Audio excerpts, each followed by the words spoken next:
Let us continue with this discussion of World War II. I introduced this topic in our last lecture. We're going to begin now talking a little bit about the leadership groups of the various great powers. And I think we'll start with Nazi Germany. It's difficult to conceive of the Second World War in Europe without Hitler and the Nazis. So it seems like a reasonable place to start. Then we'll talk just briefly about Italy and then Japan, and then we'll move to the Allies. And we'll just see how long this takes. We'll probably have to break this up into a few lectures.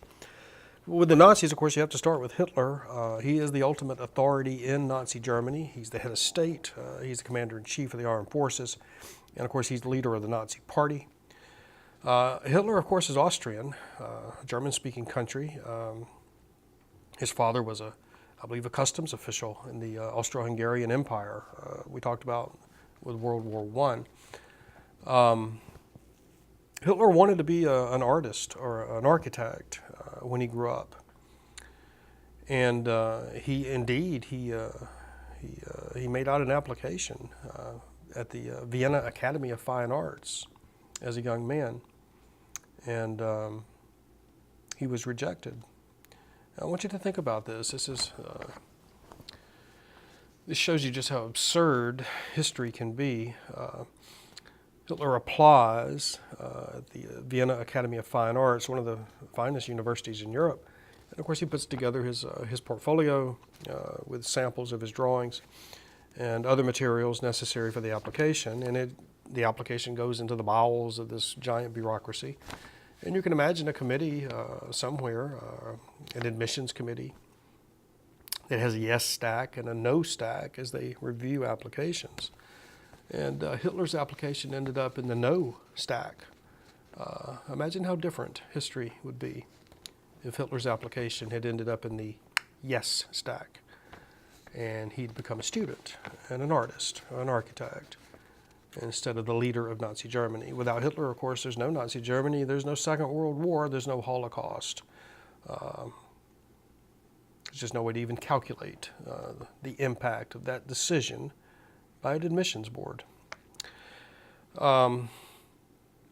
Hitler's characterized, or let me put it this way.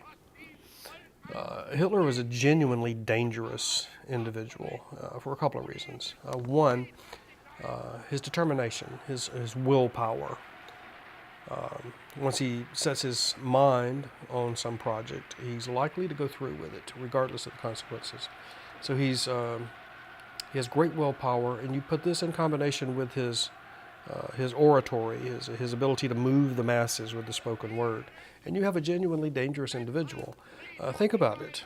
Hitler convinced the German people, people not that different from you, he convinced them to go to war against virtually everyone. And on top of that, he convinced them to systematically murder innocent men, women, and children by the millions in the Holocaust. Germans are doing things that they otherwise would not do. Why do they do it? Largely persuaded by Hitler to do these things, these atrocities.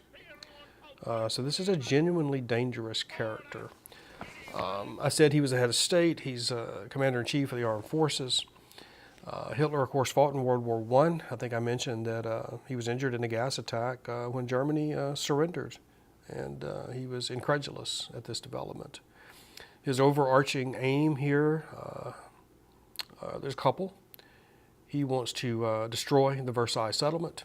He wants to put Germany at the head of the line, not at the back of the line. He wants Germany to dominate Europe.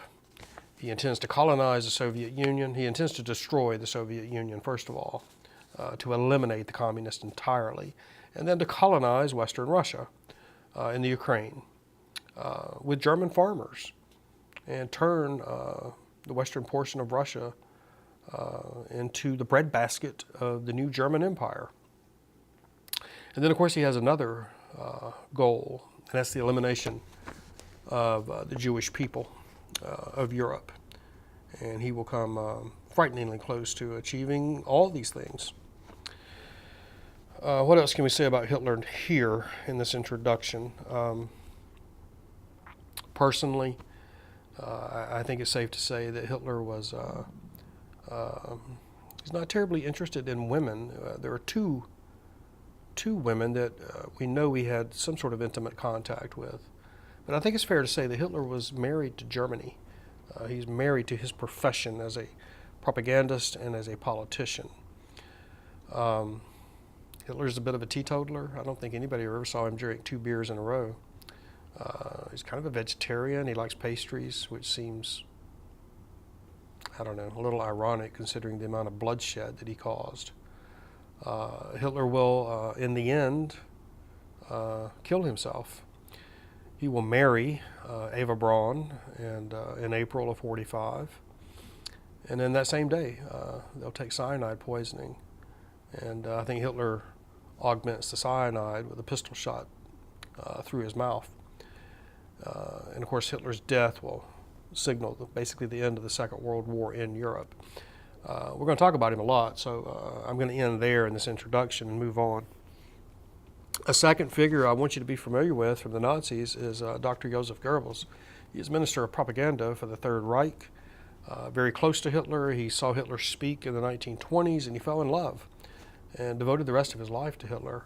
A very powerful position. He's in charge of the message. He's over television and radio, print media, theater, you name it. If it's part of the public discourse, then Goebbels is there. He's born with a club foot, so he's small, and he sort of drags this foot as he walks. Yet he's quite the womanizer, and of course, being head of culture in Germany, he has many opportunities for philandering with actresses and singers, etc., etc. This causes some embarrassment to Hitler. You see this picture here of Goebbels and his family. You see his wife, Magda. She's kind of the first lady of the Third Reich, and you see his 6 children. These children refer to Hitler as Uncle Adolf. Hitler spends holidays with them, and this is sort of his extended family. So sometimes Goebbels' womanizing creates an embarrassment for Hitler, and he has to call Goebbels to the carpet and chew him out occasionally.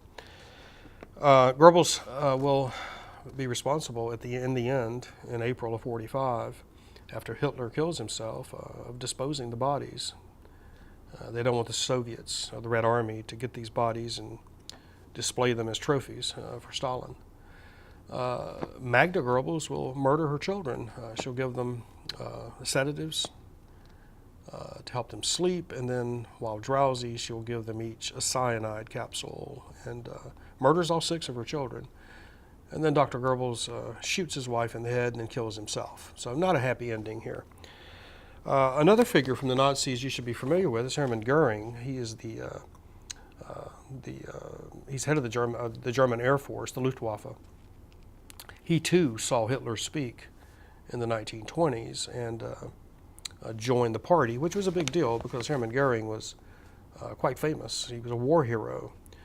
He flew with the Red Baron in the First World War. I believe he was wounded and may have become addicted to morphine or other painkillers. It's quite the extravagant figure. You see pictures of him here. His walk-in closet apparently was beyond belief. He has every sort of uniform imaginable. During the war, as head of the German Air Force, he will make a number of decisions that will have an impact on the progress of the war, and we'll talk about that later. Goering, of course, at the end of the war is captured. He surrenders to the Americans, and as deputy Führer of Nazi Germany, and Hitler's dead, of course, Goering believes that he thinks he should be treated as a head of state. He finds out that the Americans have no intention of treating him as a head of state. They're going to treat him instead as a war criminal. Goering, along with the other surviving Nazi leaders, is tried at the Nuremberg war trials after the war, found guilty of war crimes, and sentenced to be hung. He manages to smuggle in a cyanide capsule the evening before his hanging, and he escapes the noose by killing himself. One last thing about Goering. When he joins the party, it makes news. The Nazi party is still quite small. Hitler's unknown. When Goering joins the party, it makes news, and it opens doors for Hitler to wealthy people, to industrialists, and people who can contribute money to the party. So Goering is a key early figure in the Nazi development and in Hitler's rise to power. Heinrich Himmler, we have to mention him here.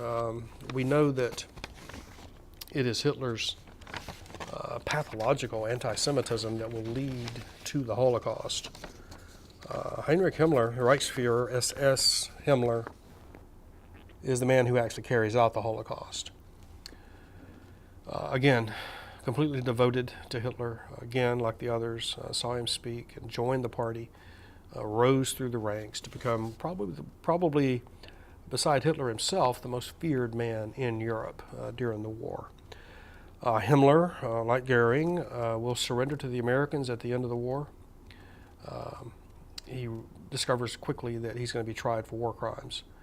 And Himmler, of course, keeps cyanide capsules on him like they were a box of Tic Tacs. And we see the picture here of Himmler. He's bitten down on the cyanide capsule and killed himself in an American officer's quarters. Last figure I'm going to speak of here, actually two more. Albert Speer, Hitler's architect. I think the one relationship most human in Hitler's life is this relationship he has with Albert Speer. Of course, Hitler wanted to be an architect himself, and I think he lives vicariously through Albert Speer. You see them in the Reich Chancellery building model cities. I think that may have been some of the happiest moments of Hitler's life. Sort of a father-son relationship. If this was Speer's only role, he probably wouldn't be worth mentioning. But it turns out Speer has a gift for management, and he is put in charge of German armaments.